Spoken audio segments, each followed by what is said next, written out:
Hey guys, welcome back. Today on The Untidy Artist, we are making a bohemian dream catcher. I absolutely love these. When I was little, my grandma Stella would crochet doilies. This is actually one of her doilies right here that I'm lucky enough to still have. And when I saw dream catchers that included doilies, I thought I have to do this tutorial. So this is something I've actually been working on for quite a while. I'm really excited to show you guys what I figured out. So let's grab some supplies and get started. And just a reminder, if you enjoy this tutorial, be sure to give it a thumbs up. And if you haven't already subscribed, please do. It helps me out a lot. Okay, the first thing you're going to need is obviously a doily. If you'd like, you can always crochet your own. For this tutorial, I found a big pack of these on Amazon. I'll link it below. It came with all different sizes, including this little tiny 2-inch doily that is the cutest thing I've ever seen, and some different sizes. So this was kind of fun to play around with. I'll put some different links below. I've also seen these at Joann's and Michael's Craft Store. So there are a lot of fun places you can get them. This big pack was nice because they ended up being around $1 each. Then you'll need a wire ring. I will link these below as well, and these come in all different sizes. You'll find a list below of everything that I used in this tutorial and where I purchased it. You'll need some yarn. We'll be using this to wrap around the wire. And then I also have a thinner yarn that I will be using to weave our doily into our hoop. I prefer using a bigger yarn to wrap around the wire, and then once again the smaller yarn to weave our doily into the ring. Okay, and then I have some fun different textures and types of yarn. I've got a chenille and a super soft furry one that has metallic in it. Have fun with this part. You can play around with lots of different textures and colors. You'll need a tapestry needle. This has a large enough eye that we can thread the yarn through it, and it's dull on the other side, so it works perfectly for putting our dream catcher together. I have some scissors and my trusty glue gun set on low because it's easier to work with the glue. Okay, let's get started. So when you're choosing a doily and a ring, you'll want your doily to be 1 to 2 inches smaller than the ring. So this is a 7-inch ring with a 5-inch doily. Here's what it would look like with a 6-inch doily. If you wanted to, you could actually use a doily that's the same size as the ring. You just won't get the pretty weaving around the edges. Now we're going to wrap the yarn around the ring. So to make this process easier, I measured off some of my yarn and I'm just wrapping it into a ball. What I did is, because I've got a 7-inch ring, I measured 7 yards, and I did have some left over, but I'd rather have some left over than not have enough. One thing to keep in mind is if you're using a thicker yarn, you won't need as much, and if you're using a thinner yarn, you'll need more. Then I take a small dab of glue, put it directly on the ring, and I'm just going to put the very end of my yarn, hold it in place until it kind of sets, and you can always go back and add a little bit more glue if you need to. And I'm going to wrap the yarn around my ring.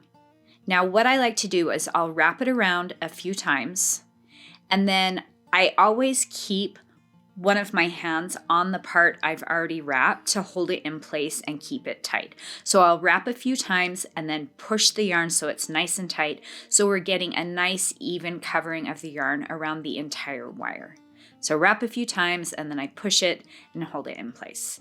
And you're going to do that all the way around the ring. And when you get to the other side, to finish it off, I have a little bit of glue that's already there, so I just kind of used the tip of my glue gun to get that melted, added a tiny bit more glue, and I'm just going to finish wrapping it around, and I'm going to cut the end. And I found that that stays in place really nice. If you wanted to, you could add a dab of super glue, but I haven't had any problems doing it this way. So now we have our ring, and now it's time to attach our doily. Okay, so we're going to grab the thinner yarn and I'm going to thread it into my needle. And here's a little hack. I'm taking a piece of floral wire, I'm folding it in half.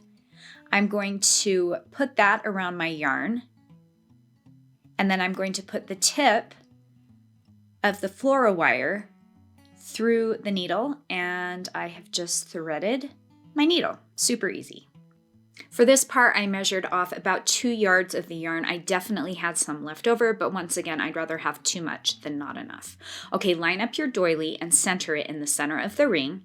And I'm going to take the long end of my yarn and I'm going to loosely tie a knot right at the top. Now I'm tying it right over the spot that we glued. We're going to be covering this up. This will actually end up being the bottom of our Dreamcatcher, but I'm just tying that knot right at the top, right where that glue was. And what we're going to do is we're going to go over and under, weaving it into the hoop. So I take the needle through the top of the doily, right at the tip. I'm going to pull that nice and tight, and then I'm going to take the yarn underneath the hoop. So I went over through the doily. Now I'm taking it under the hoop. And you're going to want to pay attention to keeping it centered as you're weaving it back and forth. And also take note of where the points end up. This will end up looking like a star, and we want all of the points to be evenly spaced. So I take the needle through the doily, underneath the hoop, and I keep weaving in and out. So through the top of the doily, and then I take the needle underneath the hoop, and then over to the top of the doily, take it through the tip, and then I go underneath my hoop, and back over to the tip of my doily. Then I'm going to take that yarn and I'm going to match it up at the top, and I'm actually going to loosely just wrap it around the top. So I'm not tying it in a knot. What we're going to do now is make sure it's nice and centered. So I gently tug on the yarn, holding the doily with my hand to hold it in place, and we're just tightening up that yarn and making sure that it's nice and tight and that all of our points are evenly spaced and that our doily is nice and centered. So I spend some time just kind of playing around with this, getting it so it's nice and even.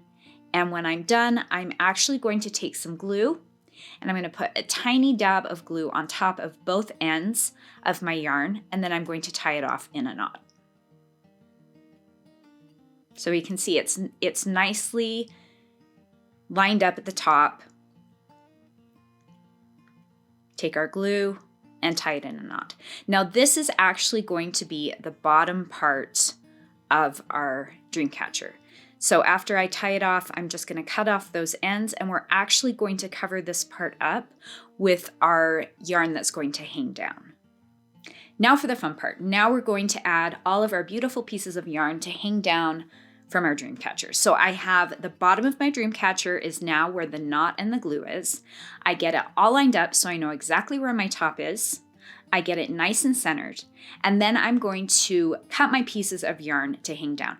What a good rule of thumb is, I will double the size of my ring. So I have a 7-inch ring. I double that length to 14. I double that because we're going to be doing 2 strands at a time, so 28 inches, and then I add a couple more. So each of the pieces that dangle down from this Dreamcatcher, I measure out 30 inches. So I have a piece 30 inches, and now we're going to do a lark's head knot. So you match up the ends, you make a loop at the top. I'm going to put it, so I've got my top and my bottom, I'm going to put it right over that bottom point.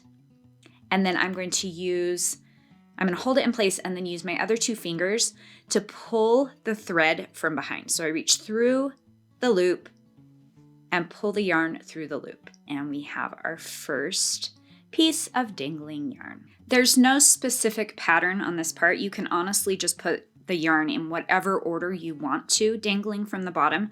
What I like to do is pick a main yarn. So in this case, it's this really pretty soft furry one. And I'm adding 3 pieces of the yarn at the 3 points. And then I'm going to go back in and fill it in. So I have my chenille yarn, and I'm going to put a piece on the inside of each point and to the sides of the middle point. And then I'm going to grab my pretty furry yarn and I'm going to add another one. So right on the inside of the chenille and 2 in the center. And then I took my metallic yarn and then I finished off with another piece of the chenille and another piece of the furry yarn on both sides. And this gives me kind of it makes it look a little bit more organized and put together. But really, you can do whatever order you want. You could use lace, you could use different types of yarn, you could use colored yarn. But this part is just really up to you. Then I'm going to make another Meadows Lark knot at the top, tie a knot in the end of that, and we're going to use that to hang it. When you're trimming off the bottom, you can either do it in a V. I prefer just cutting it straight across. And so I hang it up, trim off the bottom, and you guys, we're done. So pretty, and these are so much fun. I made one for my niece that had big pieces of lace tied into it. I just think these are so pretty.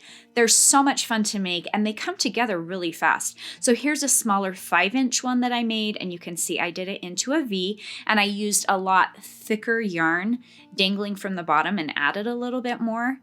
Here's one. So here's those two together, the 5-inch and the 7-inch that I did. And then here's one I did where I used a colored doily, and I added in some really pretty ribbon and some different textured yarn. I've got some metallic in there, and in one spot, I actually took a few of the pieces and braided them. So that's another fun thing you can do, is braid or twist some of the pieces. Here's a nice kind of textured one. I have some eyelash yarn and this really pretty metallic yarn. So have fun with this part. Be creative. And you can see you can get so many different looks out of this and match different personalities. My favorite that I did are these little tiny 3-inch rings with the small doilies. I think these turned out so darling. I think this would be a really fun project to do with kids. You can get a set of the 3-inch rings for really inexpensive. The doilies are very inexpensive as well, and where they're smaller, they come together really fast. And that's it, guys. What do you think? I'd love to know in the comments below. If you enjoyed this, be sure to give it a thumbs up. If you haven't subscribed, please do. It really does help me out a lot. I think it would be really fun to add gold dipped feathers to these. I think it would match the bohemian vibe of these beautiful dream catchers. Let me know if that's something you'd like to see in the comments below. You guys are awesome. Thank you so much for your support. Thank you for all of your kind comments. I love hearing from you. And with that said, we'll see you next time.